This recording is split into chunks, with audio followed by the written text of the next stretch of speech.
साधारण 1920-21 चा काळ. तेव्हाच्या मांडवी बंदरावर ब्रिटिशांची लगबग सुरू झाली. आता ती लगबग कशासाठी होती हे कोणालाच समजत नव्हते. स्थानिक लोकांना तर कळतही नव्हतं नक्की काय झालंय. पण तेवढ्यात लांबून एक मोठी बोट येताना दिसली आणि मग स्थानिक लोकांना हे लक्षात आलं की कोणतरी एक मोठी व्यक्ती किंवा ब्रिटिश ऑफिसर इथे येतोय. पण नक्की कोण आहे याचा कोणालाच पत्ता नव्हता. तेवढ्यात काही किलोमीटरवर ती बोट थांबली आणि छोट्या बोटीतून एक ब्रिटिशांचा ताफा एका व्यक्तीला घेऊन येताना दिसला. लोकांचं कुतूहल अजून जागृत झालं. तेवढ्यात ती बोट मांडवी बंदरावर थांबली आणि एक व्यक्ती बोटीतून उतरला आणि ब्रिटिशांचा बँड सुरू झाला. ती येणारी व्यक्ती हे ब्रिटिश नव्हती. त्याची शरीरयष्टी, त्याचा चेहरा, त्याचा गव्हाळ रंग हा टिपिकल इंडियन माणसासारखा होता आणि त्याच्या हातात एक रत्नजडित तलवार होती. आणि मग कुठेतरी लोकांना बोलताना काहीतरी गप्पा चालू असताना समजलं की त्या व्यक्तीचं नाव आहे डी लॅकमन पॅट. आता कोण होता हा डी लॅकमन पॅट? ती रत्नजडित तलवार त्याच्याकडे का होती? तो रत्नागिरीत का आलेला? या सगळ्याची उत्तरं बघू या व्हिडिओमध्ये. नमस्कार, मी राधे. साधारण 1860 ते 1890 मधला रत्नागिरीतला काळ डोळ्यासमोर आहे. तेव्हा रत्नागिरी ही साधारण 3 भागांमध्ये डिवाइड केलेली होती. आता ते 3 भाग कुठले? तर आत्ताचा जो रत्नदुर्ग किल्ला आणि पेठ किल्ला परिसर आहे तो पहिला भाग. त्याच्यानंतर येत होती ती म्हणजे खालची आळी आणि त्याच्या पुढची मधली आळी आणि राजीवडा बंदर आणि मांडवी बंदरचा थोडासा भाग. ते सोडून रत्नागिरी अजिबात नव्हते. वरची आळी अजून वसायची होती. 1883 मध्ये खालच्या आळीत पटवर्धनांचा एक वाडा होता. लक्ष्मणराव पटवर्धनांना 10 जुलै 1883 साली एक मुलगा झाला. त्याचं नाव ठेवलं दत्तात्रय. सगळे त्याला प्रेमाने दत्तूच म्हणत. आता या दत्तूचं वैशिष्ट्य काय? तर तो प्रचंड मस्तीखोर आणि भांडखोर होता. 5वीत असताना त्याचं लहान मुलांशी आणि त्याच्या वर्गातल्या मुलांशी भांडण झालं आणि ती बातमी डायरेक्ट घरी पोहोचली. लक्ष्मणराव पटवर्धनांनी त्यासाठी त्याला घराबाहेर काढलं आणि तोही घराबाहेर पडला. लक्षात घ्या, 5वीतला मुलगा आहे, घराबाहेर पडला म्हणजे संध्याकाळपर्यंत परत येईल अशी सगळ्यांची धारणा होती. पण दत्तू एवढा चिडला की त्याने घर सोडलं आणि कसं तरी कोल्हापूर गाठलं आणि कोल्हापूरवरनं विना तिकीट तो मुंबईला पोचला. दत्तू विना तिकीट मुंबईला तर पोचला, पण त्याचं आयुष्य मुंबईमध्ये खूप जास्ती खडतर होतं. खाण्यापिण्याचे तर वांदेच होते आणि म्हणून त्याने काहीतरी काम करायचं ठरवलं. मशीद बंदरला त्याने कुली म्हणून काही दिवस नोकरी केली, पण ती नोकरी 6 महिनेच टिकली. त्यानंतर माटुंगा रेल्वे वर्कशॉपला त्याने वायरमन म्हणून काम केलं आणि काहीच वर्षात तो रेल्वे इंजिनचा ड्रायव्हर झाला. आता लक्षात घ्या, 5वीत भांडून घर सोडलेला एक मुलगा हा पुढच्या 10 ते 15 वर्षात रेल्वे इंजिनचा मुंबईत ड्रायव्हर होतो. हे सगळं अचंबितच करणार आहे. पण त्याची जिद्द, चिकाटी आणि हुशारी ही त्याला एका ठिकाणी थांबू देत नव्हती. दत्तूला हे लक्षात आलं की आपल्याला हे नाव चालणार नाहीये. ब्रिटिश राजमध्ये जर तुला बढती मिळवायची असेल तर तुला एक अँग्लो इंडियन नाव लागेल आणि म्हणून त्याने आपलं नाव बदलायचं ठरवलं आणि दत्तात्रय लक्ष्मण पटवर्धन याचं झालं डी लॅकमन पॅट. डी लॅकमन पॅट ह्या नावाने कोळशाच्या बॅगेत लपून श्रान्सफेल्श या बर्लिनला जाणाऱ्या बोटीमध्ये दत्तू चढला. अर्थात तो लपूनच बसला होता. बोट जेव्हा ऐन समुद्रात होती तेव्हा त्या कोळशाच्या बॅगेतनं तो बाहेर पडला आणि त्या बोटीचा कॅप्टन जॉडेल ह्याचे त्याने पाय धरले. आता पाय धरले आणि एवढी विनवणी केली म्हणून कॅप्टन जोडेलने त्याला वायरमन कम इंजिनियर म्हणून नोकरी दिली. कॅप्टन जोडेल त्याच्या कामावर खूप खुश झाला आणि डी लॅकमन पॅट हेच नाव घेऊन कुठल्याही प्रकारचा पासपोर्ट किंवा डॉक्युमेंट न घेता त्याने त्याला बर्लिनला नेलं. आता बर्लिनला नेल्यानंतर काहीच दिवसात दत्तू हॅम्बर्गला गेला आणि मरीन इंजिनिअरिंग कोर्सला ऍडमिशन घेतली. काही वर्षात त्याने मरीन इंजिनिअरिंग कोर्स पूर्णही केला. रेल्वे इंजिन ड्रायव्हर म्हणून ओळखला जाणारा डी लॅकमन पॅट आता चीफ मरीन इंजिनियर म्हणून ओळखले जाऊ लागले. शिक्षण पूर्ण केल्यानंतर चीफ मरीन इंजिनियर डी लॅकमन पॅट हे स्कॉटलंडच्या ओशन किंग या जहाजावर काम करू लागले. तोपर्यंत 1912 उजाडलं होतं आणि डी लॅकमन पॅट यांना भारतीय नौका तुकाराम ह्याच्या दुरुस्तीसाठी अनेक वर्षांनी भारतात पाठवण्यात आले. डी लॅकमन पॅट हे तिथे थांबणारे नव्हते. त्यांना यशाची नवीन नवीन शिखरं गाठायची होती आणि असं काहीतरी घडलं काहीच वर्षात की त्यांचं आयुष्य पूर्ण बदलणार होतं.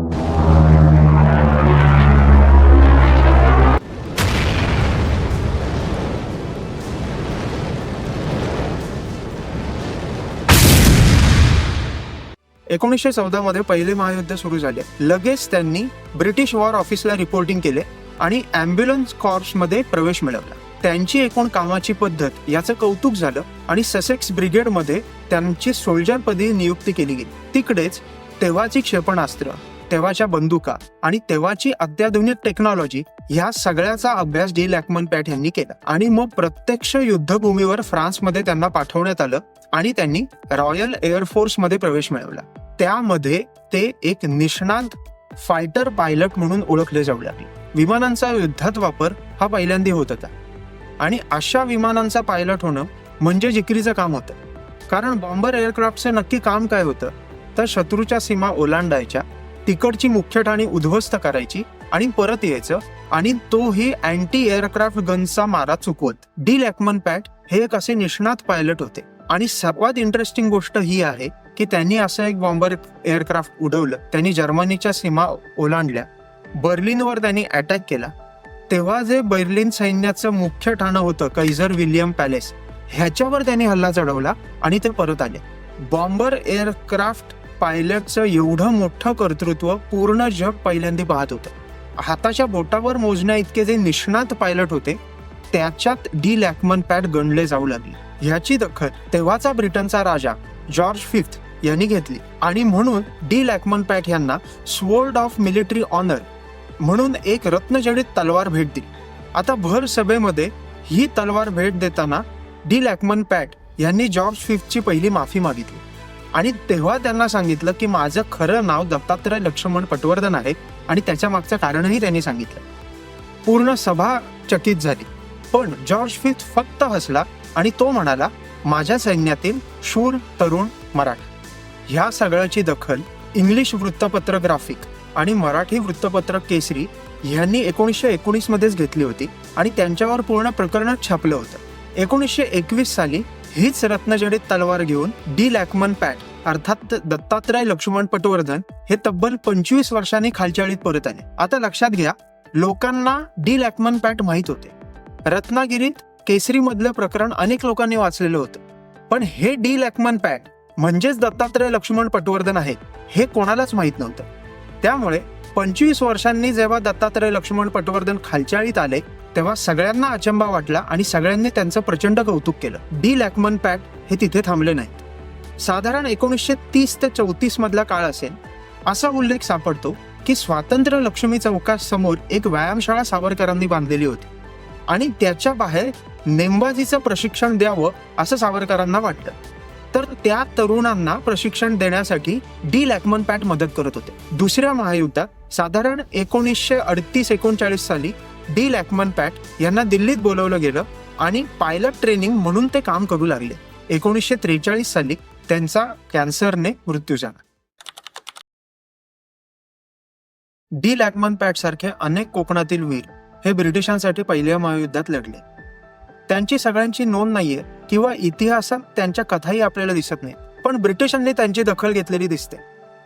ती कशी तर 1919 मध्ये महायुद्ध संपल्यानंतर ब्रिटिशांनी एक स्मारक त्यांच्यासाठी बांधायचं ठरवलं आणि तसं स्मारक लगेच बांधलंही गेलं. तर ते कुठे गेलं? रत्नागिरीच्या सीमा जिथे पठारावर सुरू होतात तिथे ते स्मारक बांधण्यात आले.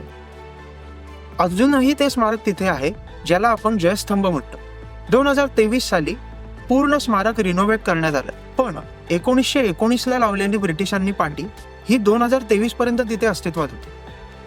मी तुम्हाला इंग्लिश आणि मराठीमध्ये जी ब्रिटिशांनी पाटी लावली होती त्याचा फोटो इथे पुढे टाकतोय. व्हिडिओ पॉज करा आणि ती पाटी नक्की बघा. दुर्दैवाची गोष्ट ही की डी लॅकमन पॅट सारखे एवढे मोठे व्यक्ती रत्नागिरीत होऊन गेले, अर्थात कोकणात होऊन गेले, ह्याची दखल महाराष्ट्राने कधीच घेतलेली दिसत नाही. तर रत्नागिरीत सुद्धा त्यांची दखल घेतलेली फारशी दिसत नाही.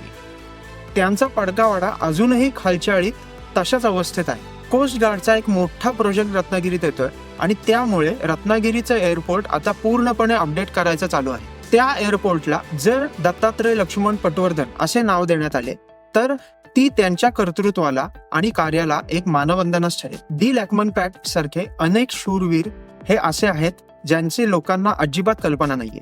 तर अशा अज्ञात शूरवीरांची नावे तुम्हाला माहीत असतील आणि लोकांपर्यंत पोचावं असं वाटत असेल तर कमेंट सेक्शनमध्ये अशा वीरांची नावे तुम्ही नक्की कळवा. थँक्यू सो मच हा व्हिडिओ पाहिल्याबद्दल. तुम्हाला जर हा व्हिडिओ आवडला असेल तर लाईक करा आणि असे भन्नाट किस्से, कथा, गोष्टी ऐकण्यासाठी सबस्क्राईब करा यूट्यूब चॅनलला आणि अजिबात विसरू नका इतिहास मॅटर्स.